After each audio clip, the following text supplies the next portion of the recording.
I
see everything you're doing.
Peace. Peace. We experiencing technical difficulties today, but welcome to the Speak Your Mind podcast with the Ali's. Peace, everybody. Can you hear me? Is it too loud? Yes. Yeah. It's very loud? It's very. Okay, well, let me turn it down a little bit. Let me turn it down a little bit. Is that a little better? Yes. Okay, well, peace to everybody out there. Welcome to the Speak Your Mind podcast with the Ali's. Today's math is wisdom, culture, all being born to equality. Wisdom is the wise words, ways, and actions that you acquire from knowledge. And when you add that to your culture, which is your way of life, you share your equality with all those around you. So today we will be sharing our equality by delving into a conversation about surviving COVID-19 and the need for wills. We have a very special guest that is part of We Are Phenomenal Women. Is that correct? Yes. Yes, she's part of We Are Phenomenal Women, and we're definitely going to get into our interview. But before that, peace to the Queen. What's the science? Mrs. Ali, International Life Coach. Peace, peace, peace. Well, yes, I am an international life coach. I just got certified not too long ago, but I feel like I've been a life coach all my life. People always ask me for my opinion, but as a life coach, we do not give our opinion. We more or less help people get to their goals by listening to what your needs are and meet you where you're at and take step by step with you. That's basically it. That's excellent. That's excellent. So, as I said before, we have a little bit of technical difficulties. One computer is down. Now I have another computer open, and it's kind of hard to share. It's kind of hard to share the information with this computer. But regardless to whom or what, we still gonna get it done because we got some great information that we want to share with you. So before we get into our guests, we definitely wanted to touch on some current events. There's a couple things that's going on in the media and within Black culture that we definitely want to touch on. So I wanted to start with that. I'm not gonna be able to show the actual. Matter of fact, I can show it. Let me show it because I like showing it because I want people to know where I'm getting my information from. Is there Right. any announcements that you have today? Not really. We going into the new the next season, Right. which is the fall. And husband and I were just talking about putting together a next month. Hopefully, we can have a lot of Black owned businesses to come on the podcast. So if anybody's a Black owned business, come on the podcast. Tell us what merchandise you have. How can people order?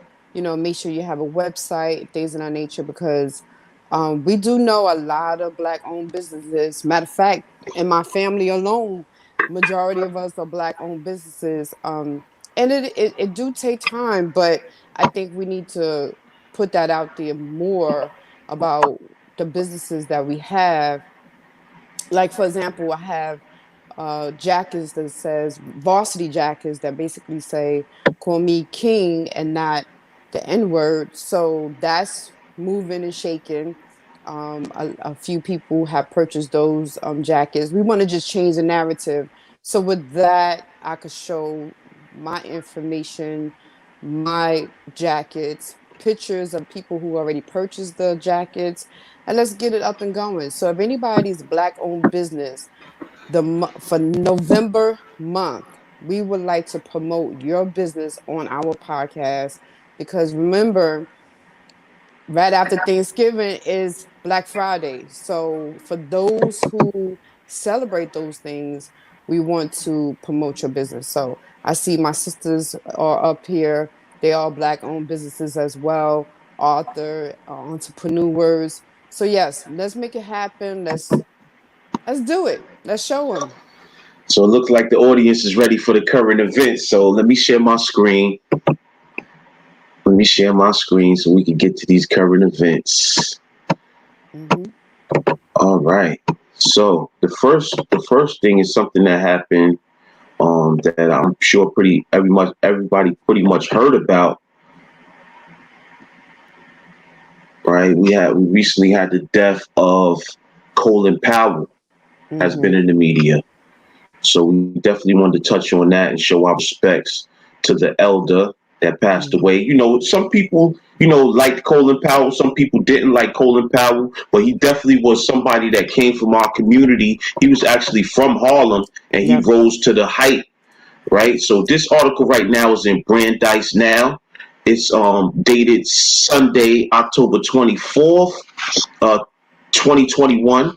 And the title of the article is As a Patriot and Black Man, Colin Powell embodied the two-ness of the African American experience, right? So this article is by Chad Williams, and it goes to say Colin Powell knew where he fit in American history. The former Secretary of State, who died October 18th, 2021, at 84 as a result of COVID-19 complications, was a pioneer. The first Black National Security Advisor in U.S. history, the first Black chairman of the Joint Chiefs of Staff, and also the first Black man to become the Secretary of State.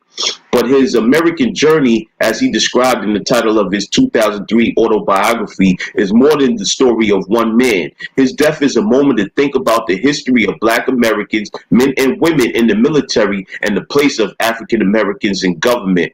But more profoundly, it also speaks to what it means to be an American and the tensions that Colin Powell, as a patriot and Black man, faced throughout his life and career. I'm a scholar of African American studies who is currently writing a book on the great civil rights intellectual W.E.B. Du Bois. When I heard of Powell's passing, I was immediately reminded of what Du Bois referred to as double consciousness of the African American experience.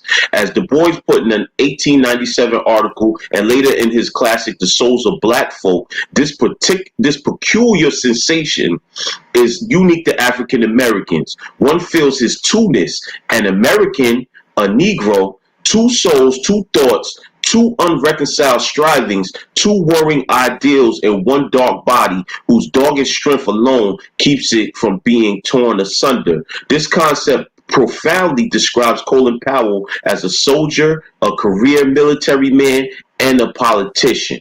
So basically what he's saying is that although Colin Powell was able to reach these heights, he still had to live this two-ness of the African American experience, being at once a Black man in America and also trying to be an American, right? Mm-hmm. So these things, they do not coincide together at all levels. So you have to have basically a double consciousness.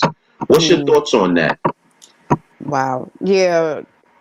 Colin Powell was very powerful, and I just want to say, when it come down to African Americans, we gotta climb, we gotta flip through hoops, we gotta go up the ladder, come down, go back up. So, R.I.P. to him, his family. I'm sure everybody is really trying to work on the passing of him. However, he was a good. I never met him. I really wish I could have. However, he was a strong leader in the community. So if you have any comments about Colin Powell, we just want to say rest in peace to him. But if you have anything to say about Colin Powell, kindly put it in the chat and we'll share your comments. But we're gonna move on because we wanna respect the time of our guests. Mm-hmm. So the next article is dealing with something that's really major that's going on in the New York City community and probably the community all over the United States. It's basically a slowly encroaching mandate. And this article is in The City, right? And it's dated Sunday, October 24th, 2021. It's reported for New Yorkers. This is on vaccinations. It says, and it's by Reuven Blau, and it says de Blasio's employee vaccine mandate extends to 125,000 workers at city-linked nonprofits. So tens of thousands of nonprofit workers and other city contractors are covered by Mayor Bill de Blasio's new latest vaccine mandate, presenting new challenges to an already beleaguered section that includes social service groups. When Mayor Bill de Blasio announced Monday that all 300,000 municipal employees must have received at least one dose of the coronavirus vaccine by November 1st or lose their pay, buried in the fine print were about 125,000 city contracted nonprofit workers who also must comply. It's unclear how many of those workers are currently unvaccinated and providing weekly proof of negative COVID-19 tests as currently required for those without the shots. The de Blasio administration has not said whether the nonprofit workers are eligible for the $500 vaccine bonus available to city employees. Nonprofit organizations and union leaders are urging the city to slow down implementation of the requirement. So basically what happened is that de Blasio, he had already put in a mandate for the city workers. But now if you're a nonprofit that's getting a city contract and you're working under that contract, then you have to have your vaccination by the 29th of October or face termination from your job. So this is affecting a lot of people who previously was able to just, test out and go and show signs that they have a negative COVID test once a week. Now everybody that's working under government contracts, whether they're getting grants, so forth or so on, they have to be mandated to take the vaccine. So what's your thoughts on that, Queen? I have a lot of thoughts. Actually, we're going through it ourselves, and it's kind of difficult, especially when you get the email on a Friday after work hours, and then um, you're stressing yourself out over the weekend trying to figure out what should you do. Um, and they're giving you up to the 29th or you're going to be terminated. So, I mean, for those who got it, kudos to you. But those who did not want to do it, is really a stressful situation. Um, I don't know what to say. I'm just so heartbroken. Like I feel like I'm being, and I'm not one. When I was a kid, I used to always get in trouble because it was like, do this, do this, do this, do this, and I always try to do the opposite or whatever the case might be. But now it's like you're pushing people to do this, get the shot, or you're gonna lose pay. If you lose pay, you're gonna become homeless. I don't know if anybody watched Squid Games, but it feel like we're in that. I feel like we're in the Twilight Zone back in the day. The Twilight Zone used to be on, and I just feel like I'm in that type of thing going on in my world right now. I feel like if I don't do what they say, this is gonna happen. So it's up in the air. You do have more pros than cons, but one of the major cons is you could still die from it. The major cons is you could still get affected. However, the pros is you're able to go places. You're able to move around a little bit more freely with your mask on. Still have to do the same thing as we was doing before. And I enjoy getting tested out. I enjoy getting, not really enjoy getting the tube up my nose, but I'd rather for that than I know if I'm sick or not, and I'm able to, um, distance myself from you or anybody else. So I don't know. It's painful that we're being told what to do with our own self, our own bodies.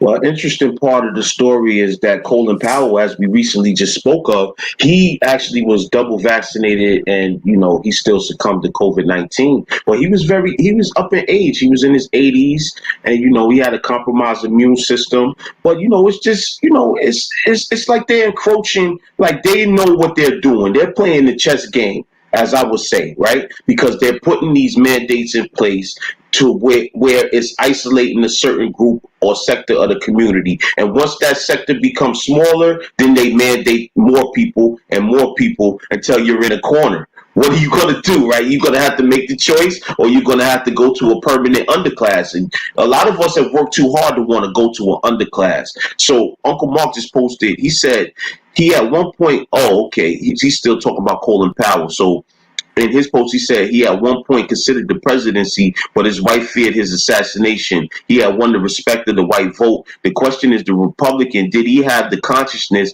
if black people who saw him as an instrument, if the man not realizing he was his own man? We disliked the false weapons of mass destruction and proved it to be a lie. Saddam was American payroll in the 80s. If Saddam had said weapons, he was supposed to use them. So, and he says he was 84 to be exact. So I seen an article when I was looking up an article on Colin Powell earlier this year. He said on January 6th, he said he's no longer a Republican. So he had changed his views due to what was going on in the climate of the country. So I don't know, man. What I will say is this, right? When it comes down to everything that's going on with the pandemic and the mandate and all of that, there's a lot of hard decisions that have to be made. And one of the main things that I'm promoting right now is us to be self-sufficient and independent, because when you have more control over your finances and your businesses and your whole economic structure, then people are less able to sway you or make you do something that you don't want to do. And I'm not going to go any further on that, but it is what it is. I do want to say really quickly, I did post a couple of months back, instead of us going to banks and things of that nature, let's do a susu for businesses, right? And I'm not just saying a susu is where everybody will put in a certain amount of money every month or every 2 weeks and grow the pot, and then a person would choose a number or date and they would get the money. I'm talking about really investing. So if you have a t-shirt line, we want to be able to see your business plan. We want to be able to your 5-year plan or whatever the case might be. How can we invest in your business? Once we give you the money, how can we invest in your business? And then we go from the next person who have a can-do business. How can we first look at your business plan, make sure it's good, and go from there? And each person we still continue to put in money. It's like putting money in the bank, but actually have everything in order. And I'm talking about Black, African American, our people doing this. That way we don't have to go to nobody, the government, and ask them for money to help us with our businesses. That was something I thought about a couple of months back, and a couple of people responded, but I wanted at least 10, because how can you grow if you only have 3 people? It's Right. not going to work. I agree. So the next article is something that we spoke about a few months back, and it's dealing with the redlining practices, right? Remember we was talking about the redlining practices? Yes. So this article right here is saying that they're actually going to conduct an investigation into the redlining, right? So this is in the Grio.com. Justice Department to expand redlining investigation. Biden administration focuses on modern day redlining in the form of algorithms.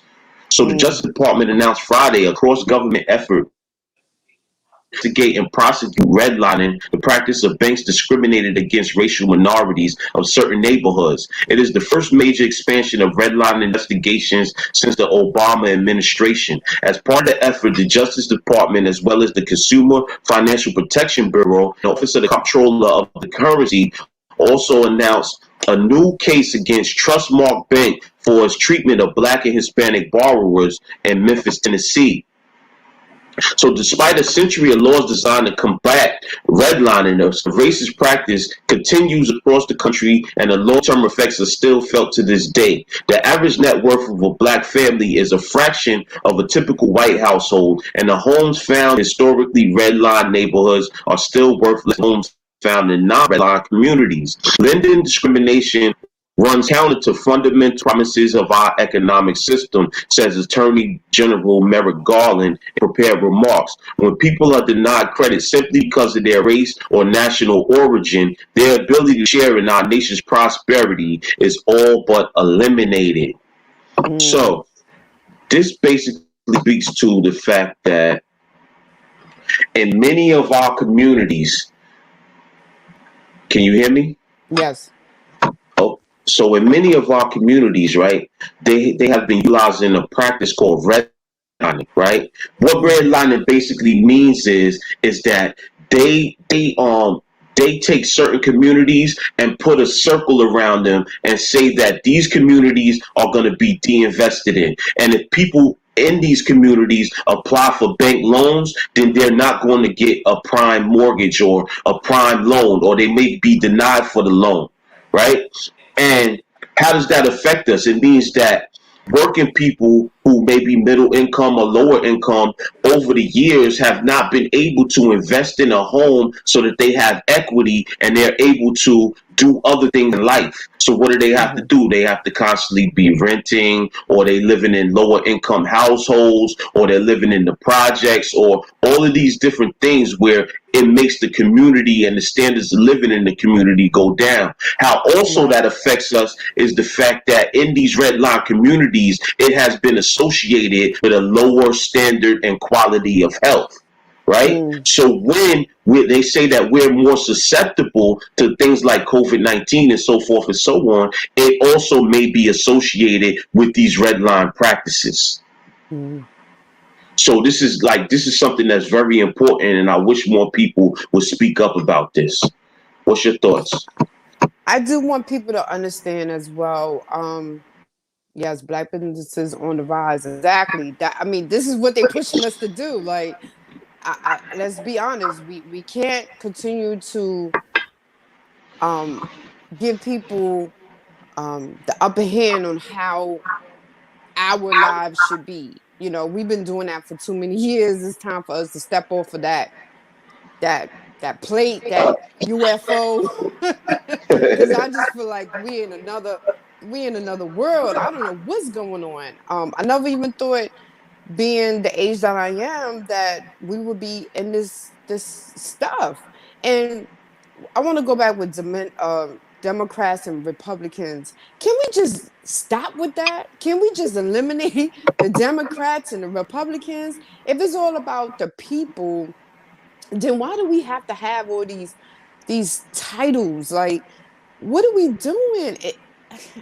Let's just have somebody for all. Let's just have somebody who's going to make sure that everybody's going to be all right.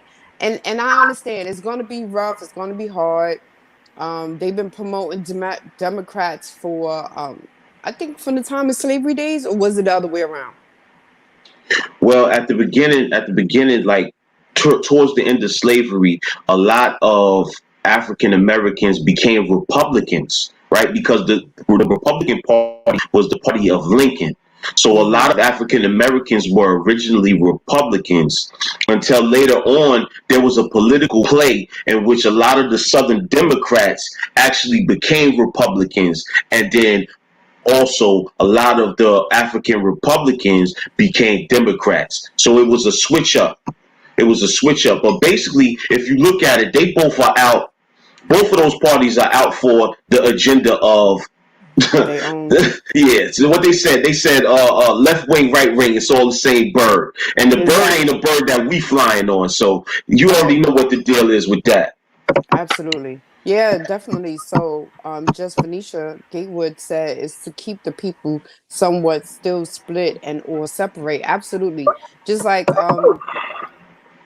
Squid Game, same thing. You know, I hope people watch it, and after you finish watching Squid Games, even though it's, please don't watch it with your children, is not something that you want your children to watch.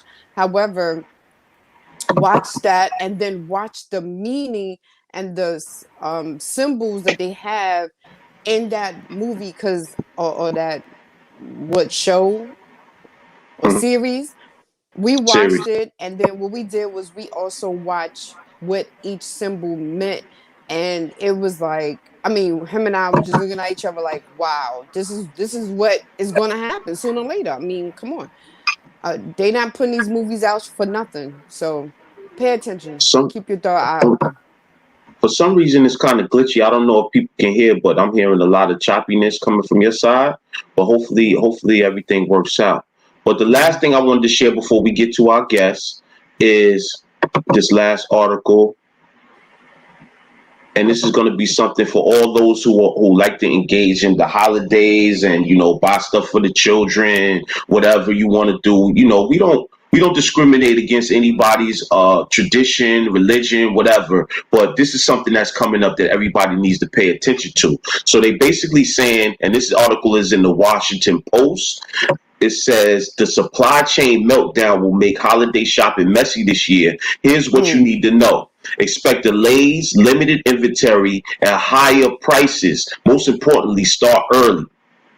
So mm, this is by Taylor Telford. It's October 21st, 2021. The pandemic is haunting the global supply chain and by extension shoppers. 2 months out of the peak holiday shopping season, consumers are encountering empty store shelves, rising prices, and shipping delays that seem to stretch into oblivion. Container ships are clogging ports, awaiting cargo, or unable to get past the gridlock to unload their goods. Some factories have gone dark, lacking raw materials and hands to run machines. Shoppers are beginning to threat. A third of more than 5,700 people recently surveyed by Oracle, which provides cloud services for such retailers as Prada and Office Depot, worry they won't get everything on their wish list and will be paying more when they do. Here's what you need to know to avoid a holiday shopping nightmare. So I'll just touch on this one. Why are so many stores already empty? The coronavirus pandemic has been wreaking havoc on global supply chains since it began nearly 2 years ago, with suppliers and retailers wading through a sea of challenges, such as keeping the virus out of offices and factories, navigating shutdowns and business restrictions. Then there's a steady rise of raw materials prices and skyrocketing shipping costs. The nation also is short on truck drivers and warehouse workers. So wow. basically what they're basically saying is that during the holiday time this year, if you're going out there to try to get presents or whatever you're trying to get for your people, you may see that it's going to be not a lot of items on the shelves, and if you're ordering things, it may take longer than you think, Hmm. right? So we know that this holiday, all the way from uh October, which is Halloween, then November, which is Thanksgiving, and then December, which is Christmas. It's a constant, flow for them to get out of the red into the black. Basically, they want to sell a whole bunch of products. But what's happening is the supply chain is being clogged up because first of all, you have all of these shutdowns. You have a lot of truck workers that's not able to work. You got a lot of factory workers that's coming down with coronavirus. You got a lot of things that's going on that's stopping people from being able to get products out. So Hmm. just keep that in mind. We just want to make sure that everybody knows what's going on and to make the plan and do whatever you got to do early. You know what I would prefer for our babies, because majority of us are shopping for the babies, right? We have nephews, we have grandson, we have our little ones. So I think I believe putting money in the bank or giving money in a card and open up a bank account for our little ones. Remind you if they 5, 6, 7. Can you imagine how much money they will have when they turn 18, 19, 20, and they go to college? $50 or whatever it is that we could give, because remind you, things is rough right now. So, I mean, if you're able to get one toy, two toys, we spoil our children so much that we give them a I want to say shit load of of toys. But I believe that we should start investing in that way in our babies by giving them money or giving the parent money to open up a bank account, so that way they could have some money when they get older, because we never know what's going to happen. Like, I think we living by day, and only time when we don't live day by day is when we know that the holiday is coming. Then we try to get whatever we need to get 2 3 months ahead of time. But otherwise that we still living day by day because we live in check to check, and it's sad. This is why we really gotta promote black owned businesses, and we would love to have a business life coach to come on, if he or she could come on and help us with that and talk to our people in the broadcast. So yeah, we definitely gonna work on that. Definitely gonna work on that. All right. So without further ado, let's get into our guests. So I'm going to introduce our guest for today. She has some very important information that she wants to share with our audience. She's a recent survivor of COVID-19, and we definitely wanted to check in with her and find out her experience with that. So today I would like to introduce Mrs. Lois Glenn Carter, the founder of the nationwide Black Media Services, LLC, which uses a facilitative, interest-based approach.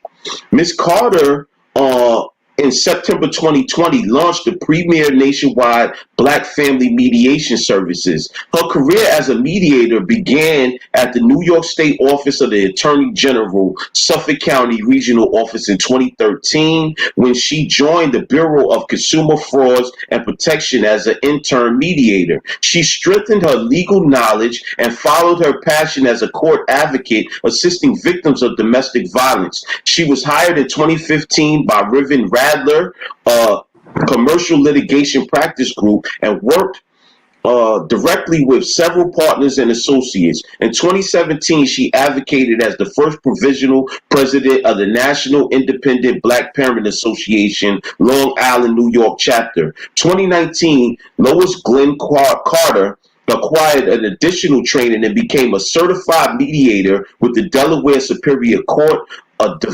divorce and matrimonial mediator, a court-appointed guardian and evaluator, and court-appointed special advocate for children.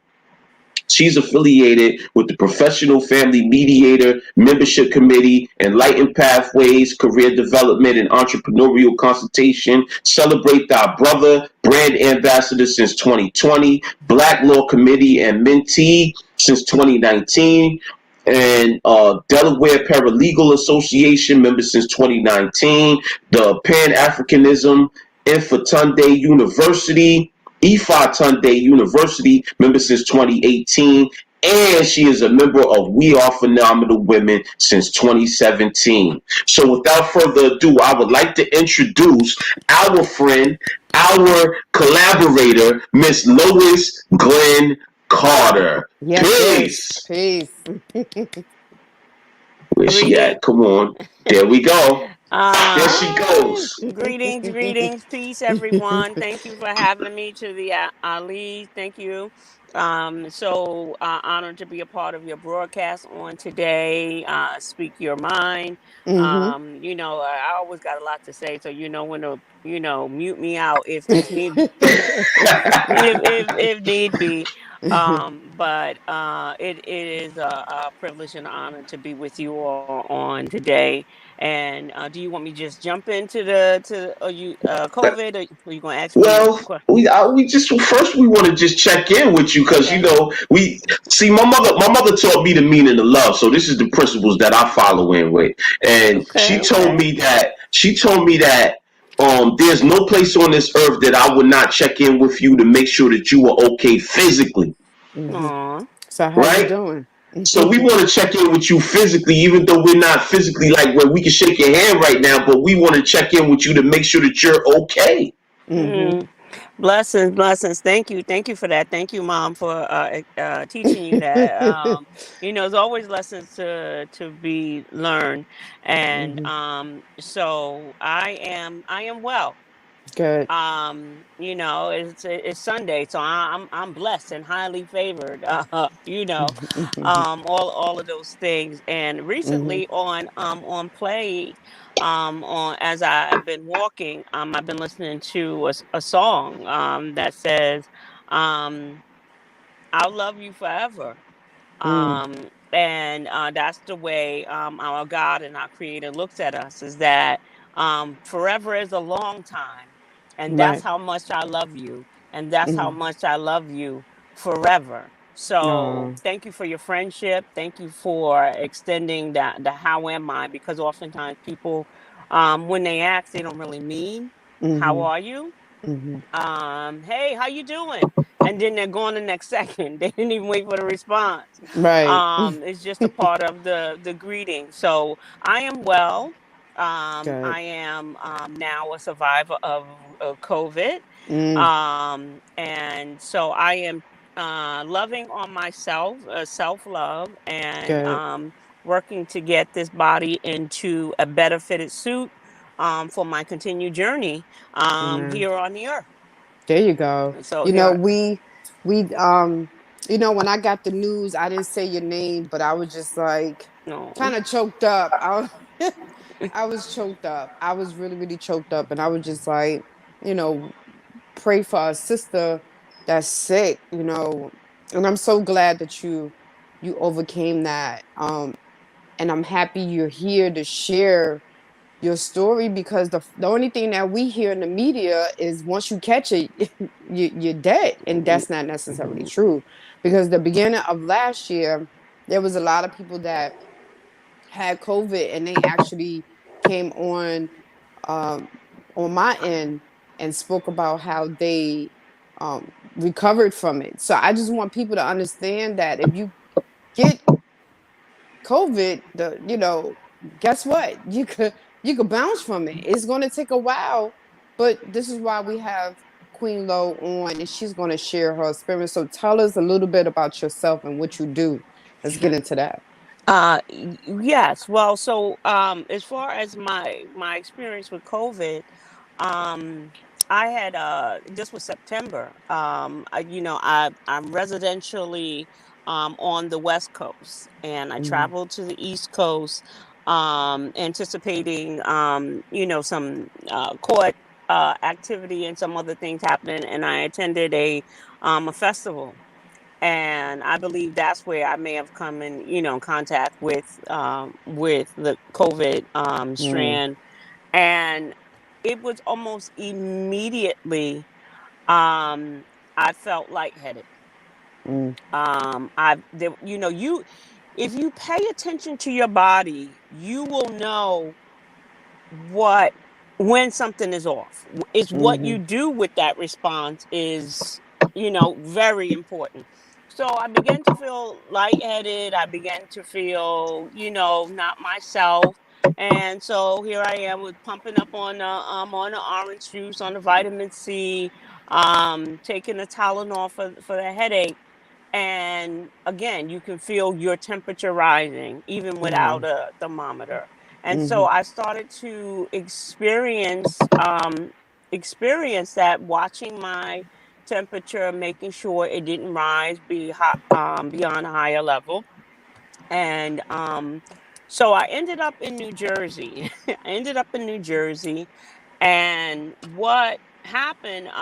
My temperature went up to 102, mm, and I just maybe days before that lost the desire to eat. mm, No smell, no taste. And I was just still trying to navigate, okay, am I going to get better? Is this fever going to break? Am I going to be okay? And when my temperature went up to 102 point whatever, as a mother, I knew, okay, that's heading to the doctor to find out what's going on if you're at mm-hmm, 102. And so I went to the doctor. They did a COVID test, and they said, okay, we'll let you know within 24 hours what the results was. So I came back to where I was staying, and then within 2 days, my temperature went up to 103, and I was lethargic, and I was slow moving, and I just felt me draining, losing all of my energy, and coughing. mm, Uh, was becoming painful. Not so much the breathing just yet, but coughing. Now I was coughing. I had an uncontrollable cough, and it was painful. And it seemed like any fast action I made, which would have been at normal speed, was was was causing that cough to come on. And Mm. so I then went back to the emergency room. And as I went back to the emergency room, that's when they informed me that my oxygen level was way too low, Mm. um, and that I had COVID. And the pain now from the coughing, the mucus was coming up. Even with the mucus coming up, it was hurting. Even with the dry cough, it was hurting. Mm. And I always say I have a low threshold for pain. So that's what put me in, oh my God, for me. Mhm. For me, on my uh meter of, okay, you're not good, you're something is off, you way Mhm. off the meter here. And so they admitted me into the hospital, and from there, antibiotics, steroids, vitamin C, vitamin D, and of course, in the hospital they're taking your vitals Mhm. every time you turn Every around. time, right? Can't get no rest, right? So praise be unto God. And my my blood pressure was good, Mhm. or was within a normal range, and actually I thought it was a little bit too low. I'm like, wait, am I dying in reverse? It's too Mm. it's too low. But no, it was actually in the new norm, and as well as my oxygen levels were coming up. So then I began to do better with the prescribed antibiotics and medication that they were providing to me. And so that was my experience. But because here's one thing that was kind of just like kind of added to the mix, because I was completely out of state. Like I wasn't home, and I wasn't where I was going to. So I was, if you will, in the middle of In the America middle, with right? COVID. Mhm. um, and so what was made available to me, and which I graciously accepted, was a quarantine center. So after I was released from the hospital transported me to a quarantine center, and where I stayed for about 10 days or so in a quarantine, so Mhm. that I would be completely well once I went back into, if you will, society again. So Right. now here I am, with some lessons, additional lessons learned. And like I said earlier, now I've been, making sure that I exercise at least an hour a day, because one is good for me. Um, Mhm. and Mhm. two, um, I don't wish to have COVID again. If it be a bad cold, if it be a flu experience, if it be the worst of any experience that I've had, I'm asking my creator to give me additional time in the earth. Mhm. And that requires me to be cognitive that in order to do it, I have to have a healthy earth suit. I Mm. have to have so this is just me talking to me and understanding where I'm at. I don't have many of the other contributors to that would have taken me potentially out. I'm grateful that I don't have the high blood pressure, the pre-diabetes, asthma, and all of those things. So still, I Mhm. have to be very cognitive of what I do carry as potentially a problem for me. And so that, not just for me, but there's many other people out there like me, Mhm.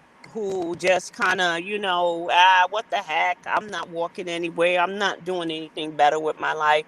And, we Mm. say it to ourselves. We may not say it out loud, but we give everything else our time, as Mhm. opposed to maybe a 30-minute walk, a 40-minute walk.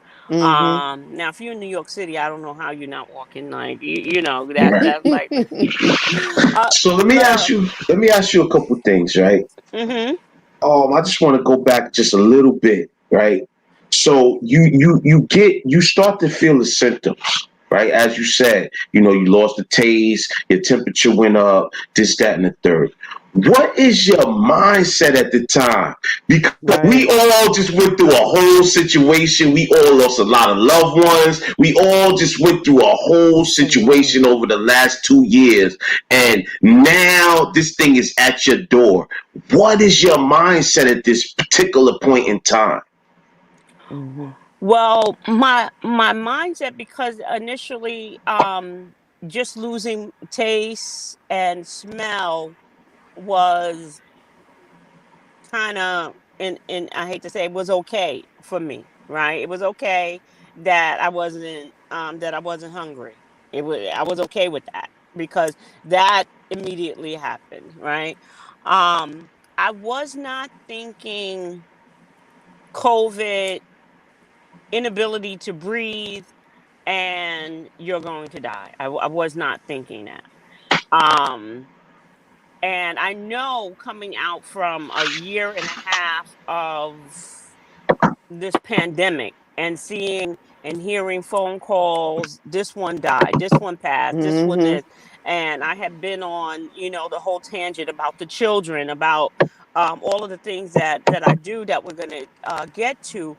But however, with my temperature rising, that's what really was like, nah, there's something that has to be addressed that I can't fix now. Right. I don't know how to fix this. And so Mm-hmm. going back to the hospital, um, I just knew that, okay, I'm on board for whatever's next. Mm-hmm. And that's where I was. I had a peace. I certainly didn't have a panic. I had preached to myself enough that there was no need to panic, but I did have peace. I called my son, and I actually called my children and my daughters. Mm-hmm. My heirs. I called my son, to let him know what was up, and he's Mm-hmm. in Florida, and he was like, "I'm looking at fights." So I'm like, "Nah, nah, hold on, Mm-hmm. hold on." Mm-hmm. And then my daughters, I kept them abreast because they needed to know, what was up with mom. Right. Absolutely. Thank you for that. I mean, a lot of people today go into the panic mode, and I for some reason I felt like something wasn't right with you because it was your birthday. It was around the time of Mm, your birthday, and we giving you the shout out, and I'm like, hold up. She didn't answer.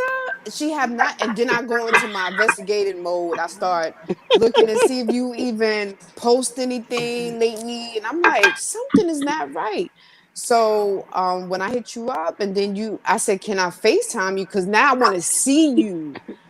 And you say yes. And I was like, good, because we need to see what you look like. Like, are you okay? Like, I don't want to get into all that. But anyway, yeah, but it was a lot. the slowdown was a couple of days prior, and being that you mentioned that, like, it was my birthday, right? It was. I got COVID for my birthday, 2021. I got COVID for my birthday. Mm, But nevertheless, and my daughter's birthday is a couple of days before mine.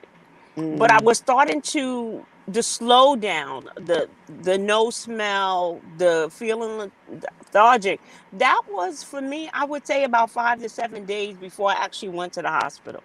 Oh wow. So I was watching myself kind of on this decline, hoping for a bounce back, hoping that OJ Right. would, like, come Right. Do his on, thing. Right. come Right. on, trying to start a car that won't.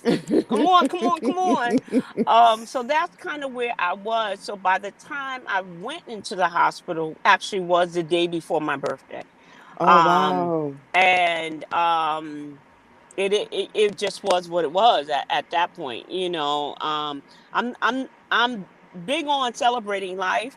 But I'm not for the whole hoopla of, I got to party, I got to do stuff on, Right. per se, for my birthday. So that was kind of okay for me, Mm-hmm. to the extent that I didn't have any major plans for my birthday anyway.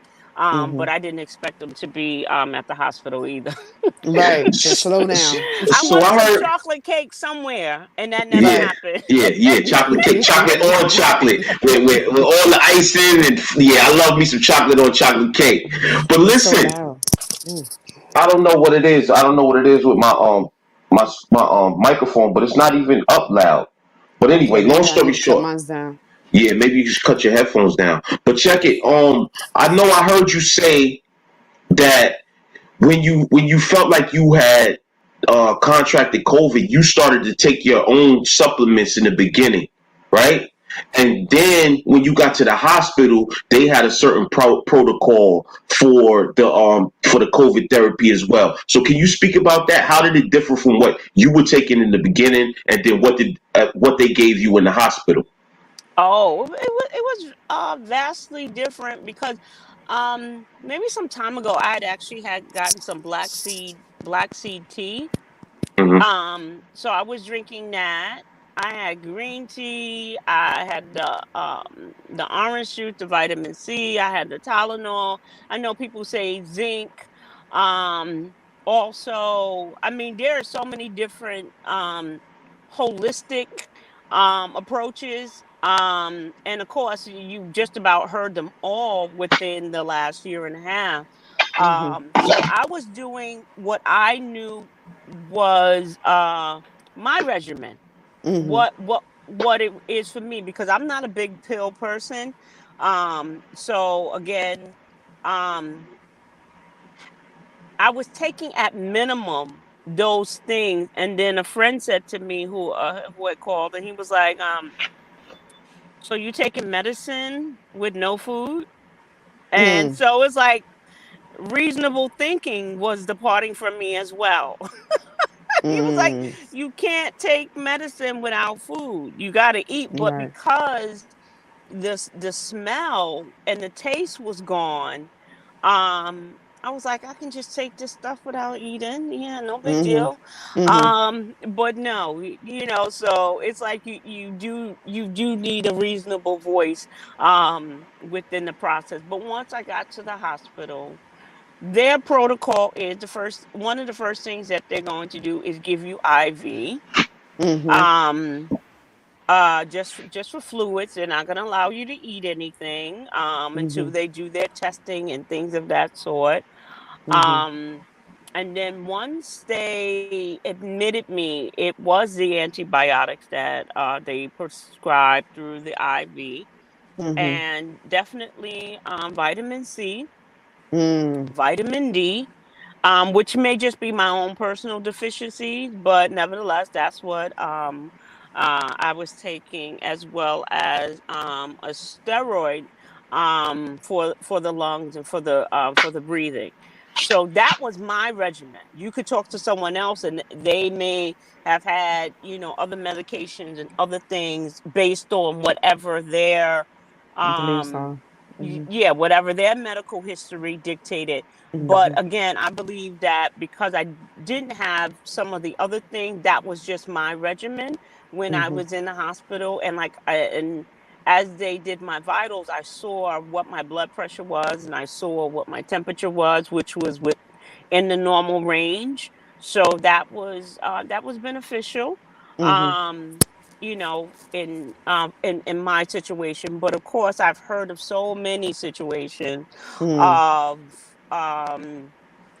respirators and people Mhm. going in. And first of all, when you go in, they're asking you questions and your head is spinning, right? Right.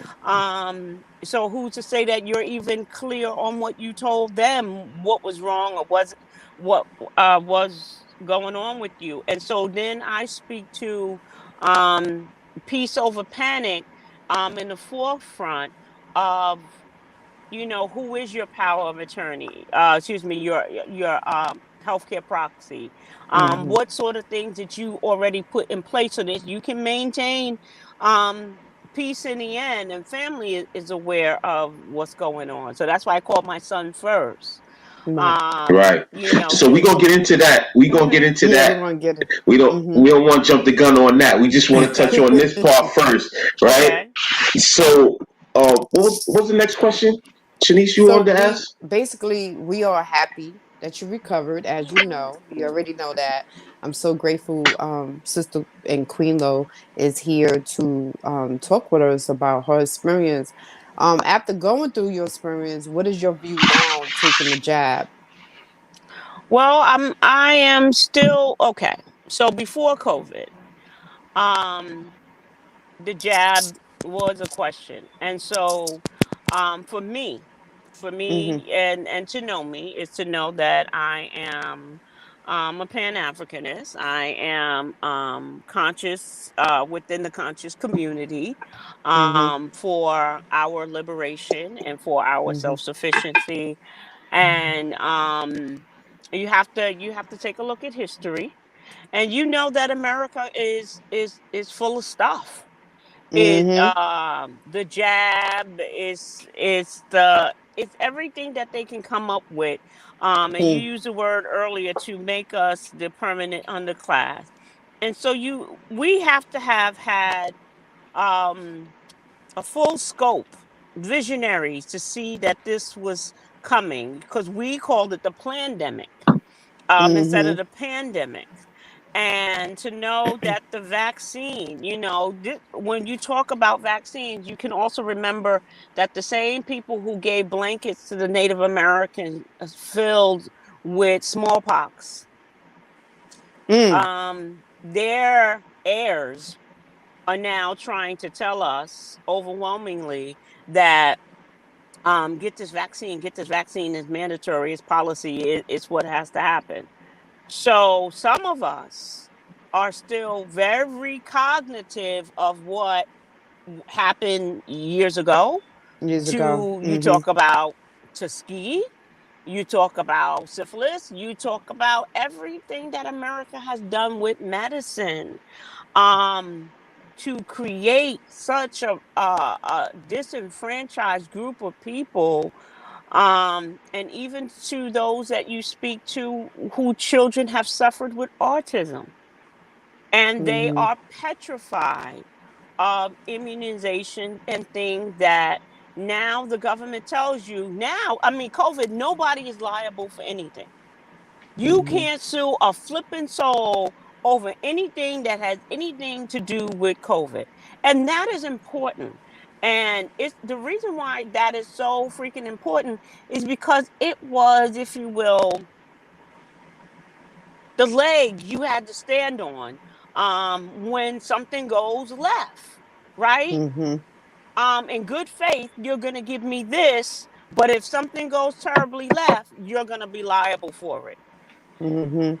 From the bat, everything they want to give you and do with COVID is they don't have no liability. The hospital don't have no liability. The insurance company don't have no Nobody. liability.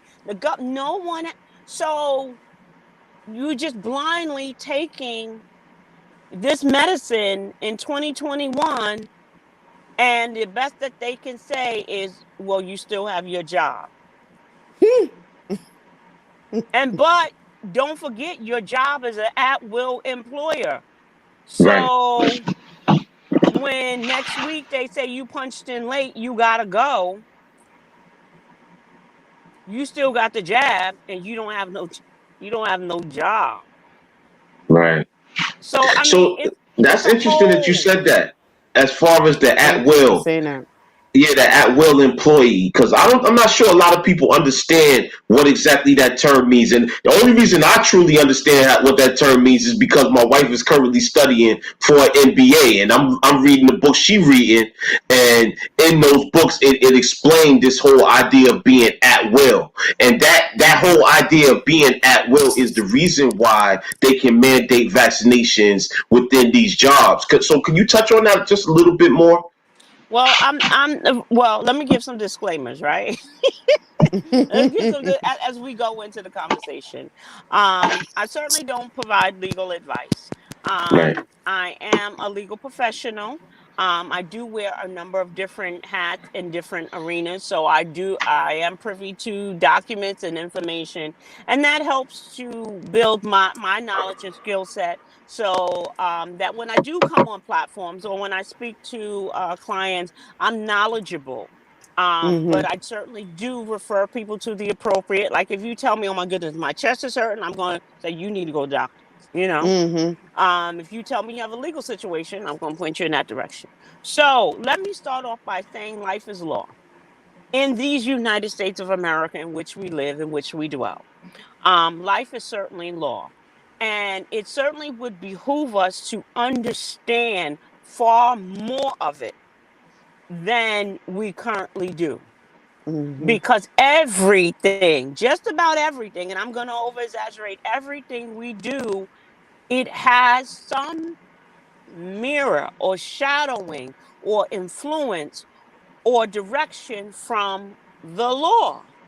And so, at will employer, at my definition of it, is certainly from what I've seen, and I don't study employment law, but your employer can terminate you at any time with no recourse. Now, the recourse again would have been before where you said, well, I worked here 5 years and this is I've contributed this and I contributed that, and you have to pay me for leaving here. We have a contract for me to be here. No, the employer don't.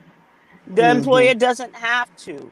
And so just as much as they gave you a piece of paper that said you are hired, they can now give you a piece of paper to say that you're You're fired. fired without cause. Without Right. Mhm. cause. So, like I said, if you're late next week and now all of a sudden, 2 minutes being late now is a new grounds for you being terminated, let go, because they do have to somewhat make you aware that that is the 2 minute rule now, and now you're gone, and you can't sue them. Or it's best to always inquire about your legal status. Let me say that to anything, to any and absolutely everything when you have the appropriate legal services in place. You can inquire. So that's what, at law, at will, is that you work here now. Mhm. Do Mhm. you work here tomorrow or Nobody next knows. week? Nobody knows. Right. Also, when it comes to at will employee, it's basically saying that as a person who has taken on this job as an employee, I'm agreeing to the standards that the institution sets. Right? Because I'm working here at will. Nobody's forcing me to get up in the morning to rush down there and punch a clock. Right? So I don't have to do this, but I'm agreeing to do it. So therefore, I'm employed at will. Mm-hmm. Mhm. Right? So we had a question in the chat. Somebody asked, "Are there any lingering effects? Are there any lingering effects to the COVID-19?" Um, None. I've heard that, people say, oh, now because I have COVID, this is happening. As far as me personally, I have not noticed anything that now appears that wasn't before. So, like I said, the precautions that I'm taking, for me, it's like, hey, just get this earth suit together, get it together, and get it together now, because I'm at age, that life can happen in any different way, but I want to be the best me, and I Mhm. want to outlive my grandmother. My grandmother Mhm. lived to be 95. Mhm. I don't want to rest in peace for Lois at 52 or 55. I mean, I Mhm. really want to outlive my ancestor. I want to Mhm. be 96, 98, and I want to have contributed a gazillion things more to this life. And I got to do better. Right. So if there's anything that came out of COVID for me, is do better. Do better, and at least with this body. At least with this body. Absolutely. I appreciate that because a lot of people are still not taking it serious with themselves. Um, and because the God be have not was not able to go to the gym, we actually bought equipment to put in the house. And at the end of the day, other people starting to peep that. one day in the summer last year, well, excuse me, the summer of last year, the parks up here was closed, right? But we go all the way downtown. And when I tell you the Caucasian people was just chilling, laid out on the grass. And I went on Facebook and I was like, look at this. Our parks were closed. But the parks downtown, they was laying on the grass, getting that good old sun. And we like, wait, hold up. Or jogging, you know, and the God I be always talk about Thanksgiving dinner. What was the name of the movie? Soul food. Soul Food, right? Soul Food. How grandma or mom would make this big old, half a table worth of food, and we just eating it up. And Lord and behold, that stuff is not good because guess who wound up getting diabetes, and guess who wound up dying? The same person who was making the food. So we have to look at, once again, I'm talking about movies and shows that we're not really giving our third eye and really taking to these We got a shows and these caller. movies. Okay, who's that? Caller, state your name and where you calling from. Caller, are you there? Hello? Okay, well, Well, we having an issue. I don't know. we're Go not ahead. taking in we're not taking in uh or being accountable for what is going on around us, so I definitely appreciate the fact that you was at peace of mind, you was not in panic mode. I'm sure you was hurting because you're like, what am I doing here? Like, how did this happen? I'm sure you was questioning yourself, but at the end of the day, you came out a winner and said to yourself, I need to do better for myself while I'm still here. Because I want your goal is to outlive your ancestors, 96, 97, with the right mind. Remember, we got to think about that too. Mm-hmm. Even though we want to live, 96, 97 and still get our groove on, we still want to be in the right mindset because dementia kicks in, Mm-hmm. And you know Alzheimer's and all and those old things. timers. So all of that still kick in. But I do want to say, we're going to get to our next question, which is, for all these years of me knowing you, you always advocated for either domestic violence or, or the wrong of our people. So I know just recently, you've been advocating for wills, right? And this is very important for people to really think about wills. Think about, look, I'm gonna show y'all something. Let me see. I'm gonna show y'all something. And my sister's like, why do you just send us random text messages? And I just wanted them to see that I'm working on my life insurance. Okay. Hello? Life insurance. The God I be have a life insurance. We're Hold on gonna one put our second. will together. Okay. We got a caller. Caller, state your name and where you calling from. Hello? Can you hear her? No. You Who's that, can't hear her? Melissa? Yeah. She's on the line. You guys can't hear her? Can you hear her? No. No. So, putting the wheels together is a They great can't hear you thing. for some reason. Put it on speaker, or where they calling from.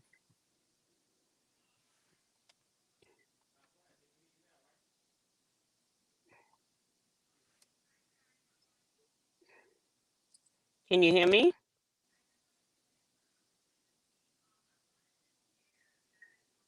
I can't hear her. Oh, okay.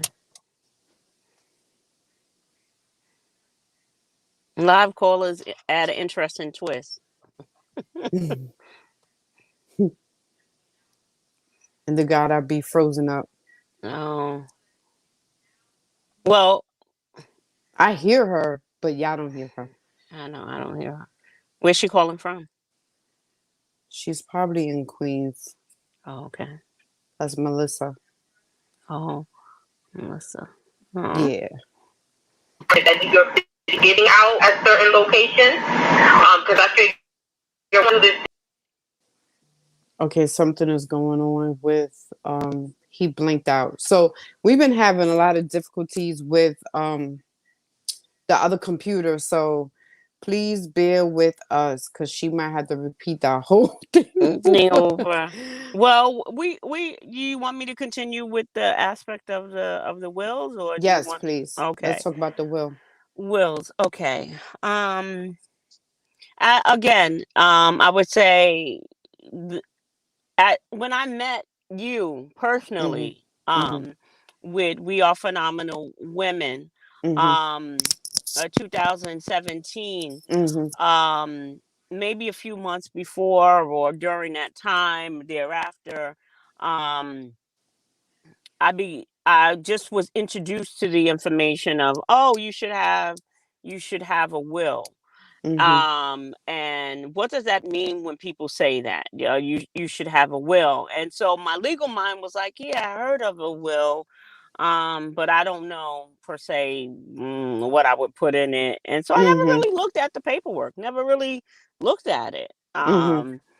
But as time They went can't on, sue. They can't, and come back at anybody if there is any Yo, we type of having technical complication related to that difficulties. thing. Oh, okay. Yeah, All we right. having. I'm gonna. Can you hear me? No. Yes, we can hear now. Yeah, they can hear you. I'll get off now. I'll get off. Okay. Oh, okay. No, I was gonna say that the first few people that were taking the vaccine earlier this year, they also had to sign off like a non-disclosure paper, that lets them know that they can't sue or anything like that if there was any complication. So just make sure you read everything beforehand before you do anything. Make sure you read and are in full, awareness and knowledge of what it is that you're doing with any type of these vaccinations and stuff. So that's all I wanted to share. Thank you for Thank you. calling in. Thank So you. that brings up an interesting point, right? That brings Brother up. Joe, Yeah, can you hear me? we missed the majority of that conversation. Right. And Oh we start wow. talking about Could wills. you reiterate what she said? Okay, so basically, she was saying that she had to take the vaccination for her job. Mm-hmm. And she said since she has to take it for her job, she might as well go ahead and get that $100 since she got to take it anyway. So she went and got that $100 from that they were offering from the city. But she also said that I guess at the time she took it, the vaccination wasn't fully approved by the FDA, and inside of the vaccination paperwork it was saying that it's not fully approved. But since that time, in the last few months, they approved the Approved it. Pfizer. They fully approved the Pfizer vaccine. But she was just basically saying to make sure that you read all the paperwork and are aware of everything before you decide to make that decision, right? But one thing that I wanted to touch on was that she was saying something about um what they guide you to do as far as taking the vaccination. But what had came up earlier in the pandemic was that certain people, a group of doctors had came out with a paper in a journal, and they basically were saying that they were trying to influence. They alleged that the hospitals were influencing people to sign "do not resuscitate" orders. Did you What? did you have any? Did you hear anything about that, Queen Lo? Well, more or less just from reading articles and knowing that can be just pandemic. That could be something that's done. So that's why now, fast forward a little bit. Am I getting feedback or? Go ahead. Yeah, I have Okay. another caller. As soon as you finish speaking, I'm gonna put the call on. Okay. Okay. And so, the do not resuscitate, it's like everybody should know. Everybody should know. And specifically in New York, you have the healthcare proxy form. It Okay. Don't wait till you get to the hospital. Don't wait till you on your way to the hospital to say, "Oh, do I want to be resuscitated? Do I not?" You are in no clear thinking mind to make that decision at that point. It is best to sit down with whomever it is you choose, because it is your choice, and you establish who your healthcare proxy agent is going to be, who the co-agent is going to be, and who's the third to that. And make sure they have the documentation. Make sure your doctor has the documentation. The hospital has the documentation. So for weeks, literally weeks, every single week on Thursday, I was going over the healthcare proxy form so that people would know. Knowledge is so powerful. And when you utilize it, when you get into the hospital and they say, do you have a healthcare proxy form? Your answer is yes. You've already given you the permission to who needs to have the permission. You've already decided that if you want to be resuscitated, feeding tubes, uh, artificial hydration, um, anything else that would come to what you would medical treatment, whatever it is, you've had that discussion, and we need to have these discussions. So I'm gonna like give a action, a call to action, because Brother Joe, if I'm not mistaken, Whoever that is, can they cut this down? Yeah. you have your master's in public health, right? Health education and promotion. Okay, sir. All right, sir. I heard Uh you. All right.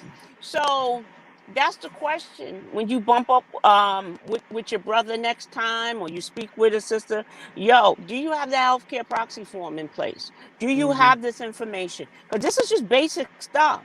You can get hit by a car, you can be in a car accident, anything can happen to where you end up in the hospital unexpected, or maybe you're going in for a hip replacement. Maybe you're going in, they're gonna, do a bypass, heart or whatever it is, and we're going to the hospital. Yeah, I got my appointment, same day procedure, and we've never had these conversations with our family and loved ones, and that's just It's basic. very important. So That we So we got the got a caller. caller. Okay, Yes. caller, come through. Caller, state your name and where you calling from. This is Uncle Mark, Lois' big brother. That's right, Uncle Mark. Peace, Uncle Mark. What's good with you?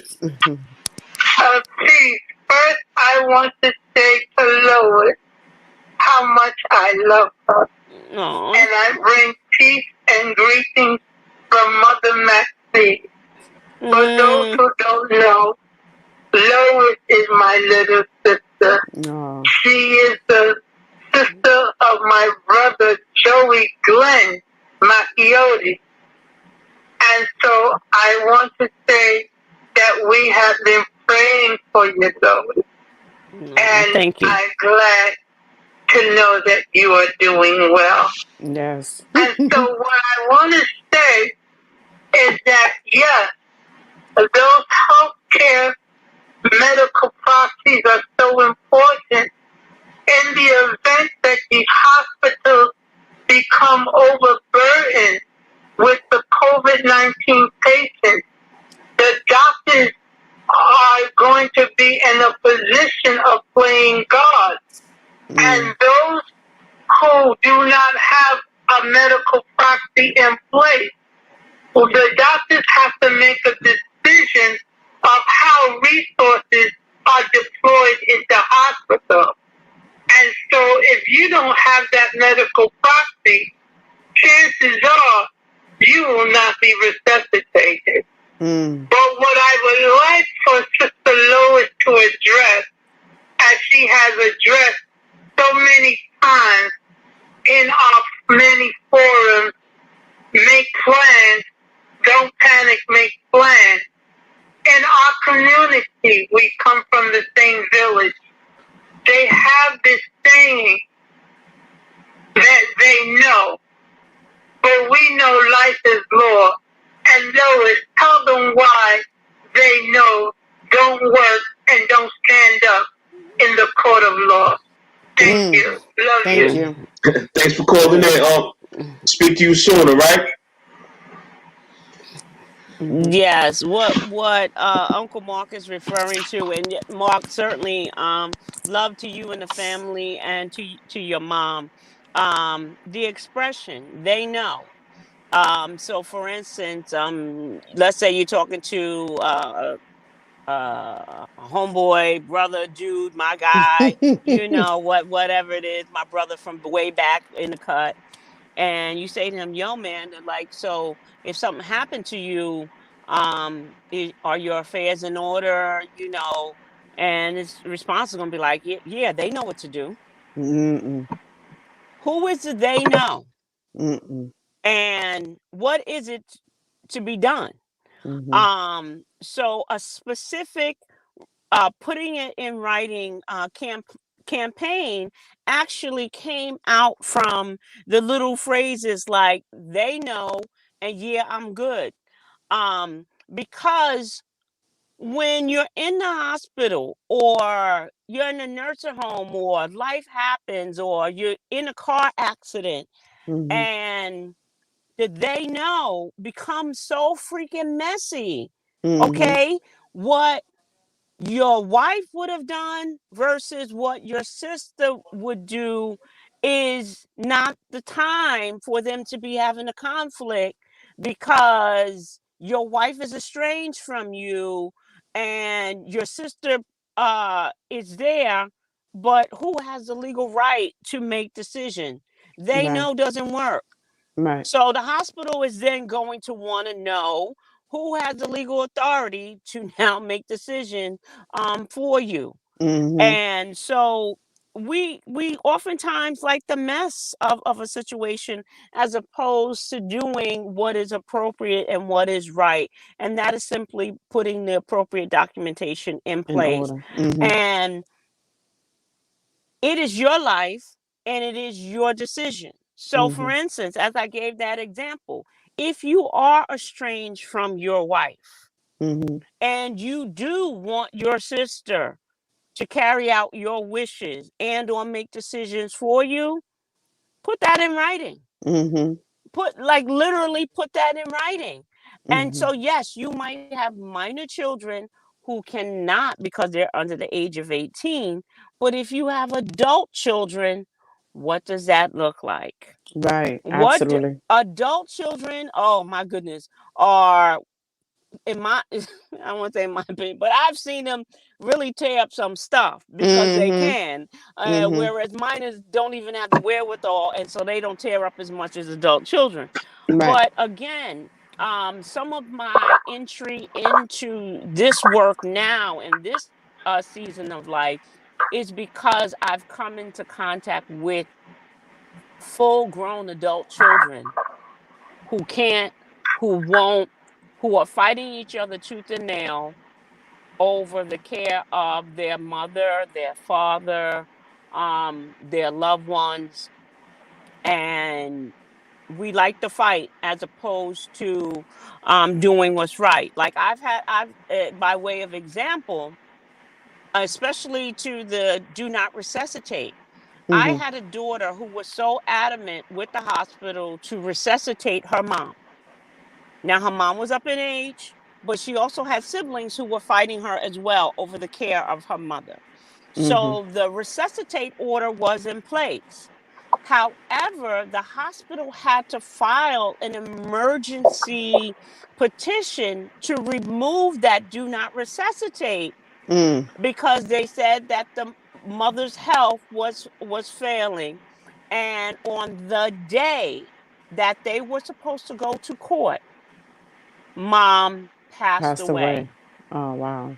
Wow. And so as I called this particular sister who was my client to assist her in the Zoom that morning, her son was now answering the phone to say my grandmother had passed away. Mm-hmm. And I watched this family continue to fight for Mm. well over a year and a half. And I do have her permission to disclose, because she said, tell everybody you know. Mm-hmm. Mm. Because here we have a one daughter and four sons. Mm-hmm. And mom is getting sick. Dementia, hospitalization, nursing homes. and they're calling the police on each other, and they're getting order of protections against each other, and they can't come. They refuse to come together as a family to decide what was in the best interest for mom. Wow. Where Wow. it was then appointed, the court had to appoint an outside agency. Mm. Mm. You talking about money, you talking about resources, you talking about liens on mom's home that's gonna be gone, silly people, Mm-hmm. because we We got won't. a caller. Yeah, that Wow. stuff happened. Yes, So Wow. caller, caller. state your name and where you calling from. Peace, everybody. This is Omar, aka Obakemi Isa, and I'm Peace, calling King. from South Carolina. Peace. Mm-hmm. I wanted to chime back, and I didn't mean to take the conversation back. I'm just going to go back to where I got on the podcast at. I know we were talking about the vaccines and things of that nature. Um, the question we need to ask about these vaccines is why is it being forced on us like no other vaccine has ever been forced on us ever in history? um, when you do the research on these vaccines, for some of the biologists and some of the biologists and doctors have come forward and speaking on these things.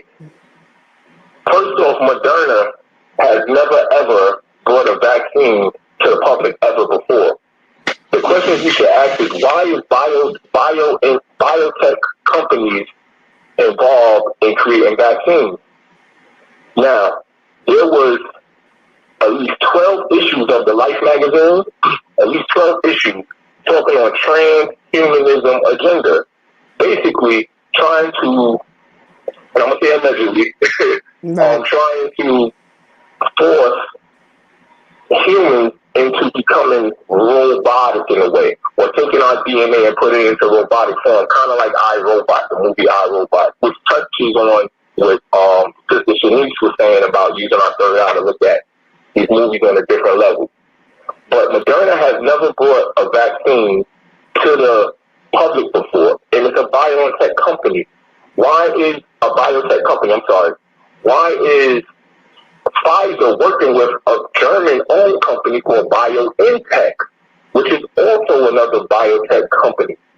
The nanoparticles that they are putting inside of these vaccines is taking over the DNA in the human body. It's altering it. It's creating spike proteins. This is not conspiracy theory. This is a fact. There are doctors who have come out and spoke on it. They just recently had a forum in New York City with Rizza Islam and a couple of other people who touched on it. A couple of other people that worked for Pfizer for 23 years and brought all this stuff to the public. My thing is this. I know we have jobs and we must support our families by any means necessary. But sometimes your health is not worth it. And just like you found that job, you could find another. I feel that the vaccine is detrimental and harmful to our body. You should never take it. That's why it's so many complications from taking this, the jab. I don't like to use the term vaccine because it doesn't do what a vaccine does. Mm-hmm. So I just want to state that piece. All right, that's peace. Thanks for calling in. Peace, bro. Peace. So Thank you. listen, Thank what you. we I want to want to say say is, thank you to the caller, brother Omar, yeah. out of But South Carolina. before you go into that, we just want to say that the views and opinions that are expressed by callers and our guests are not the views and opinions of Speak Your Mind podcast with the Alis. We just want everybody to be able to speak and say what they want to say, and their views and opinions are valid. Peace. Go ahead. Peace. Absolutely. Yes. Like I had to throw that disclaimer The in there a little bit, disclaimer. Mm-hmm. a little bit before. The views and opinion of Lois Glenn Carter, expressly Lois Glenn Carter, right? Don't charge it to the Alis, right? But yes, see the sentiment that the brother out of South Carolina has shared is widely held in certain segments of our community. And we are facing those that, like, it's my body. If I want to have abortion, I can. You can't tell me what to do with my body. So now people are saying, well, it's my body. If I don't want to get the vaccination, if I know what I need to do for me and mine, go on with it. But the government is not trying to hear that. They are Mm-hmm. pushing this jab vaccine, for all of the many reasons I can't express, because one, I don't know, but what I do know, it is, like the brother said, it is not conspiracy, because you have a lot of facts going on here that they're creating a permanent underclass. Our DNA, our meaning our African DNA, is so valuable, to this global world, Hmm. that what is it that this world has done that has ever been in the pro African stance in any of our existence, and there is no evidence that they've ever done that. So why would this vaccine be different? And then you're like, well, everybody's getting it. Well, just like the immunization, it's the same it's the same, if you will, medication going into both the Caucasian and the African.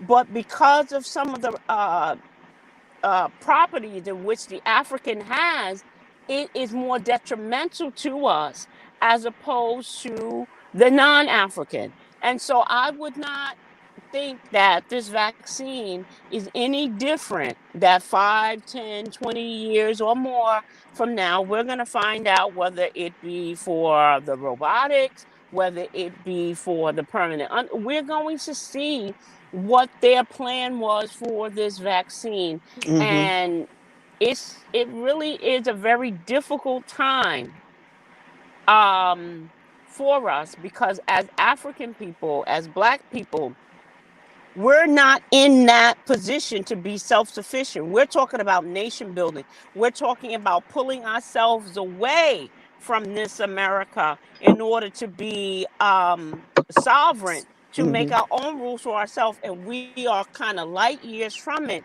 But this is where we need to be in order to say, I'm not taking the jab. Because just like you showed in your current events, and it's certainly happening, because I spoke with a friend, out on the West Coast.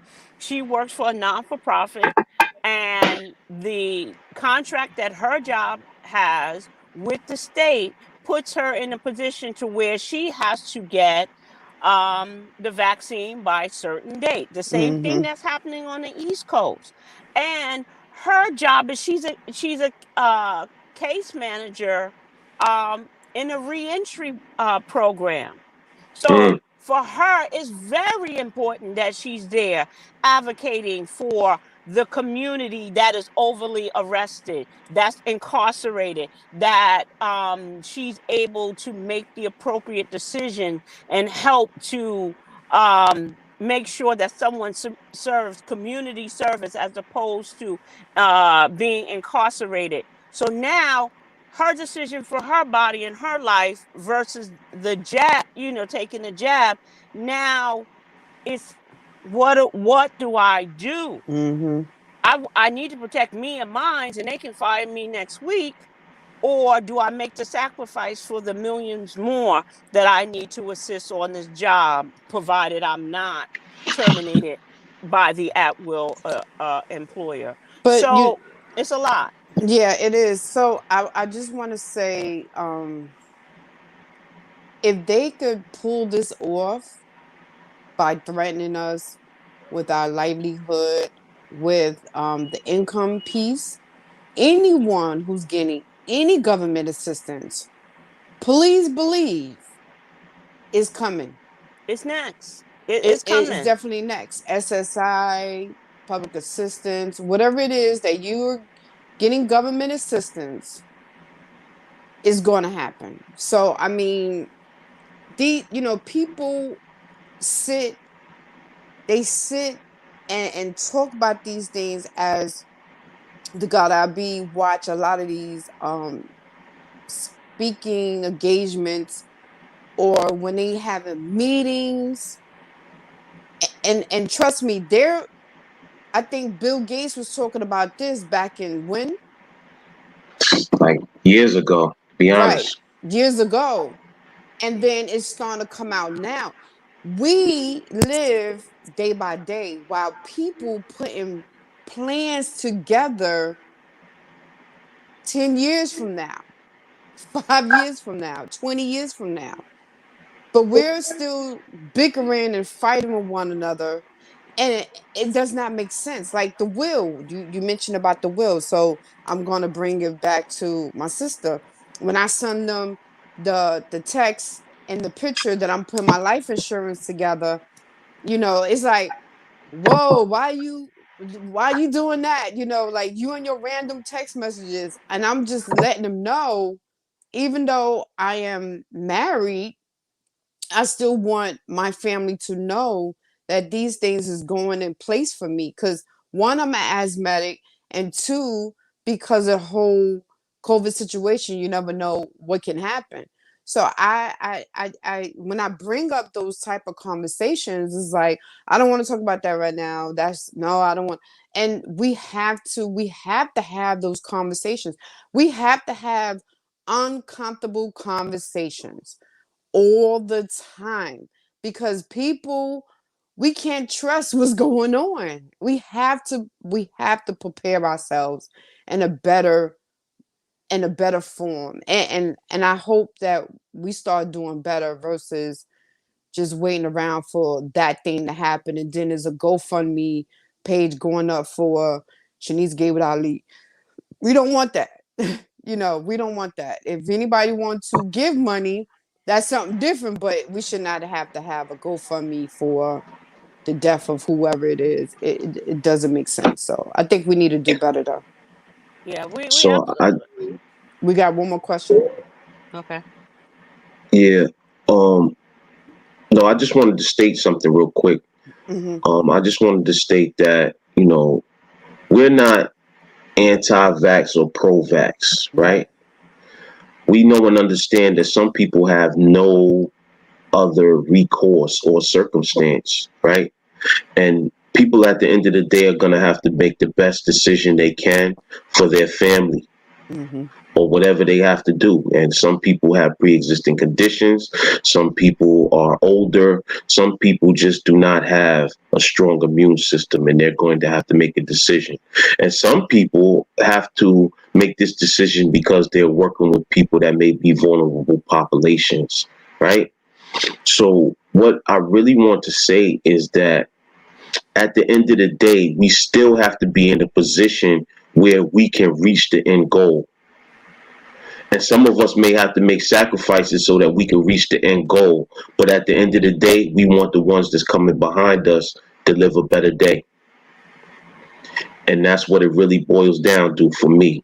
I want to Right. set up a legacy for my children and for Mm-hmm. their children and their children's children to be able to reap the benefits of what I did when I was here. Mm-hmm. And that's where it stands for. Right. Absolutely. Ab- Thank uh, you. Absolutely. Certainly agree. And if I don't say if we're coming to a close, but here's a way that I can tie it in on all aspects of what you said. Whether you're anti, whether you're pro vaccine, again, the choice is yours. You got Mm-hmm. to know what your personal end goal is. And like the God I be said, if you care about legacy, Mm-hmm. then there are certain things that you're going to now take a look at and say, now is the time for me, before I make the appointment for the vaccine, to set my house in order. Mm-hmm. Because I'm rolling the dice, Mm-hmm. Russian roulette. Mm-hmm. I could be good, and it's still all good for me to set my affairs in order, put it in writing. Right. Something could go left, and I have some serious complication, and it could be my demise. It still was best for me to set my house in order, put my Mm-hmm. affairs in writing, put it in writing. Okay. One of the reasons why wills became so very important to me is, one, I'm a legal professional. And as I was reading documents, I could see wills from the 1700, 1800, 1900. And I realized that a will was a legacy document. Mm. It's still in the courts. It's Mhm. still something, because the fact is that us as Africans, we were owned by people who kept record of the fact that they had a female slave and a male slave, and that's how some of us are even able to trace our ancestry. Mhm. So that's how I began to see the so very importance and significance of wills and last testaments and documents of that sort. So that's when I began to see the different perspective and the different narrative, that courthouses aren't burned down. They will burn Mhm. down everything else under the sun. And when you get to, you never really see a courthouse being burned down. And even when that was threatened a couple of months back, or maybe a year back, it was like, now we about to call a National Guard, because it can't happen. Mhm. Is the treasure of this country. And if you value being in this country the way some people can, then a will is part of that legacy and what you want to make your mark in the earth, so that you can say, I was here, this is what I had, and this is what I did with it. But what I'm going to add to it, my battery's getting low, and I hope I don't clonk out on you. But what I certainly want to add is that, for the sake of our children, Mhm. for the sake of our children, that is the document in which you specify who is the guardian when you have minor children. If you don't specify who the guardian is, then foster care comes in. And that's a whole nother platform in which I spoke heavily about. It's because, as a parent with minor children, you need to set in place who would care for your children in the event of your death while they're minors. And I know a lot of people don't want to think about that, but that, in essence, is so very important. Who would care for your children if, in the event, something happens to you? So, Mhm. bringing it 100-fold back to the beginning of the conversation, and the current events and the things happening. The current event now is my family. Mhm. My family, and how much it matters. And so, even as Sister Ali was sharing that, um, you speak with your family, you send them texts. We have even taken on the initiative to have a Family Matters Zoom, Mhm. where family members come together and we go over a Mhm. checklist for the family, so Mhm. that nobody is blindsided of, where's my keys, where's the lease, where's the deed. And it's Mhm. for the person that you designate to have the simplicity of those things, so Mhm. that there is less confusion and more clarity, and that there is peace instead of panic. Right. And so, if you did get the jab, where are your medical papers at? Mhm. What if the government turn around and say, everybody that got the jab and can show proof of it? Now you gotta, you always gotta prove what they know. Mhm. Where's your medical paperwork? Mhm. Did you have a resuscitate order? You got to put your papers in order. You got to put your life in order. So this is the current event. This is what's happening right now as we move forward. Your family matters. What steps do you take for your family matters? Whether it Amazing. is you're getting the jab, you're not getting the jab. Whatever it is that you want to do, it is so very vitally important that you can reach out to me. You can go to my Facebook page, Lois Glenn Mhm. Carter. You can inbox me there. You can go to Instagram. You can go to blackfamilymediation.com. You can schedule a consultation with me. And we begin to just take a look at your family. What's Mhm. important for you and your family? Mhm. And not your neighbor's family, not your sister's family, Your but your family. family. And Absolutely. we take it from there. So if you want to get the jab, then let's get you the healthcare proxy, the medical power of attorney, the advance directive. Let's do what's necessary, because the government is pushing these things, but they're not telling you put your house in order. That's where I come in at, right? Absolutely. Because it's a family situation when you're in a hospital with COVID, or you're having side effects from the vaccination, or all is well from the vaccination, and life happens and you just transition. Whatever it is, from soup to nuts, there's a Hmm. life that should be set out to be in order. Why you here? Absolutely. I thank you for definitely coming on. I see a lot of people is definitely agreeing to what you're saying. And Sister Melissa said members need to have these conversations instead of just drinking and partying at the same time. And you absolutely right. You know, I remember I try to have these conversations before in my family. So I'm just hoping that my sisters are still on and we can continue to have uncomfortable conversations, because it's the just in case, before we used to think, oh, I got 20 years, not anymore. You can get hit by a car, anything can happen, and it's Life can always happen. life, Life can happen. And absolutely. so, like I said, we actually do hold a Family Matters Zoom. And Hmm. it's not to beat anybody over the head. It is just literally a checklist of information. And as a When is your family, we next time you have it this though? we do it individually. So as you Okay. said, your sisters is on the line. Hit me up. Hey, Thursday, 7 o'clock. Can you do a Family Matter Zoom for me and my sisters? And Hmm. see, because this is on YouTube, this is going to play over, and people are going to see it at different times. It's Hmm. still the importance of whenever. So that's why if you go to my website, blackfamilymediation.com, or Lois Glenn Carter on Facebook or Instagram, you can schedule the time that you would like to have a consultation, and then the time for your Family Matters Zoom, because we can't only get together at the funeral. Mm. That's a And fact.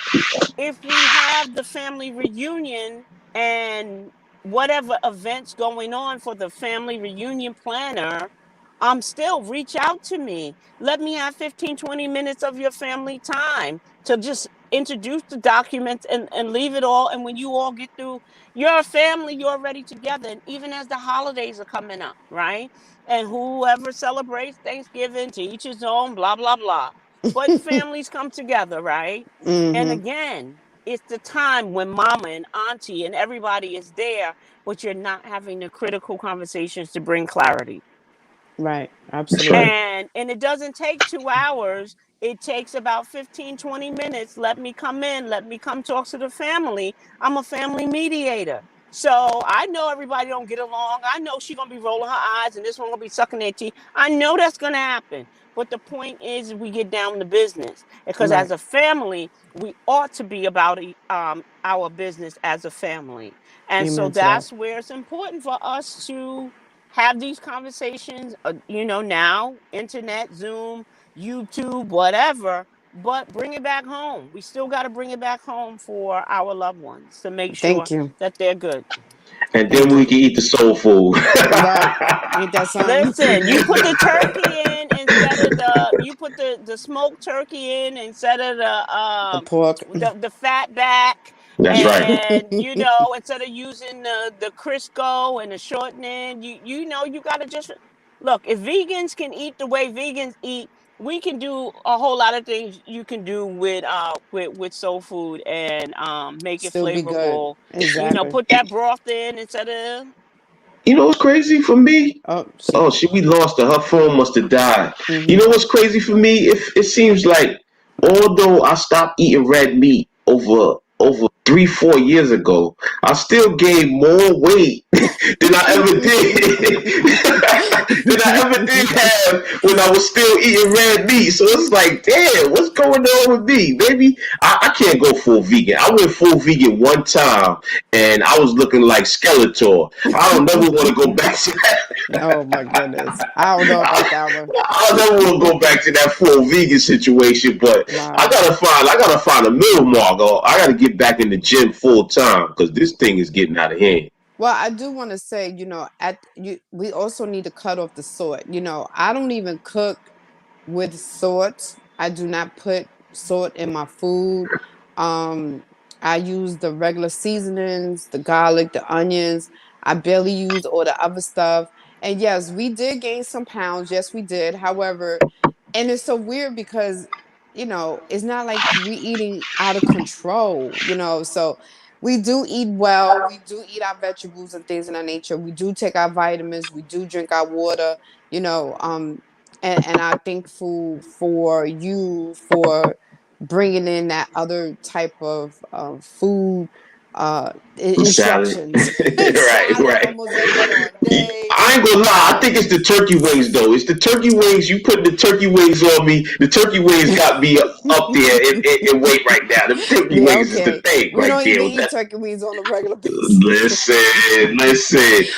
We want to thank our guest for today, Queen Lois Glenn. I hope everybody got some good information out of our session. We definitely wanted to bring somebody to you who actually survived from COVID and tell you what their experience was. We also wanted her to touch on the importance of having a will and a medical proxy if you happen to go into the hospital. Because if you get into that hospital and you don't have a will, you don't have a medical proxy, then you're at the discretion of whoever's over you in that hospital. And that's not a position you want to be in. You want to make sure that you have somebody that's by your side as far as a family member or a significant other that can make that crucial decision when it comes time for it.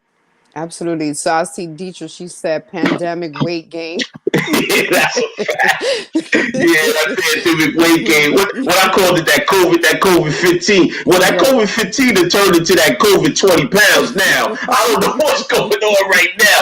And then they kicked me out the gym, so I can't even go get on the treadmill. So this thing is like, yo, man.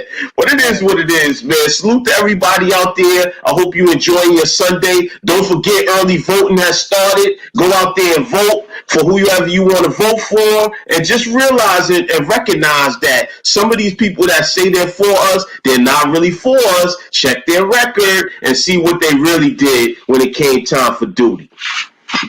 Right. Thank you. I think we had a good one. I think this was really good. I definitely agree with what Lois is saying, and I definitely thank everybody who was on today. Let's continue to build this platform. We are definitely trying to bring some good information. And next month, like I said, we're going to talk about Black-owned businesses. Remember, please, anybody who have a Black-owned business, make sure you have your website in order, things in that nature, because we want to be able to show your business, let people know where to contact you, what made you do it, what made you get into it. And at the end of the day, even if you have a Black-owned podcast, if you have a Black-owned radio station, whatever you're doing on your own, let's show people it can be done, and let's see if we can support you at the same time. So it's all about Speaking Mind Podcast with the Ali's and bringing this valuable information and child to you, Deetra. Thank you so much. And we had a whole lot of glitches today, but we know and understand why the glitches was there. It's the topic that we was talking about, but we still pushed on and we still was determined to get it done and get this information out. So peace to everybody that tuned in. Thank you for everybody called in. My brother Abakami Ifa, Melissa Pena, Uncle Mark, salute to Dietrich Kelsey, salute to Vanisha, Quanisha, everybody that called in, Lorenzo Brooks, whoever whoever says, somebody said something in the chat. I don't even know if they was really tuning in, but they said, that's right, Bruce or something. I don't know who Bruce is, but he tuned in too. But anyway, long story short, peace to everybody. We about to go out and get tested for this week and make sure that everything is safe. You know, as we always end with our WAPW commercial, yo, peace to everybody. Salute.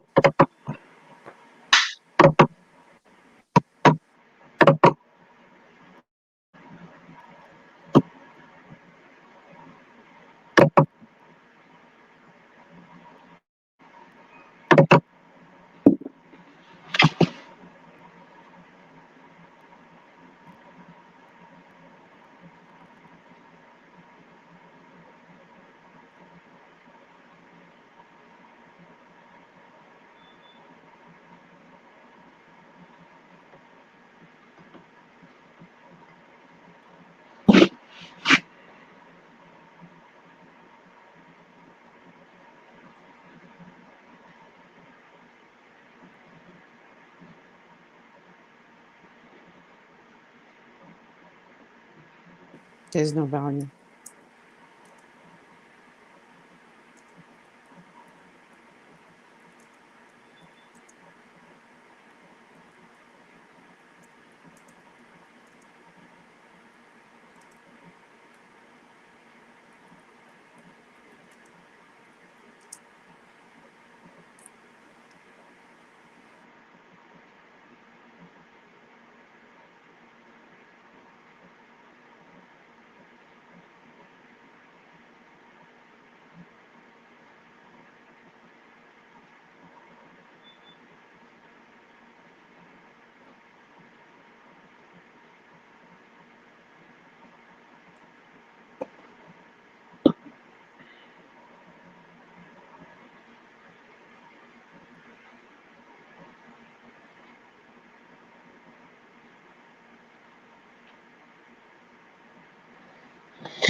Let's cut it.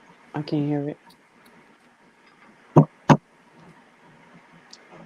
Thank you, everyone, for tuning in. Please subscribe to Speak Your Mind podcast with the Ali, so that way you get all um, the upcoming information.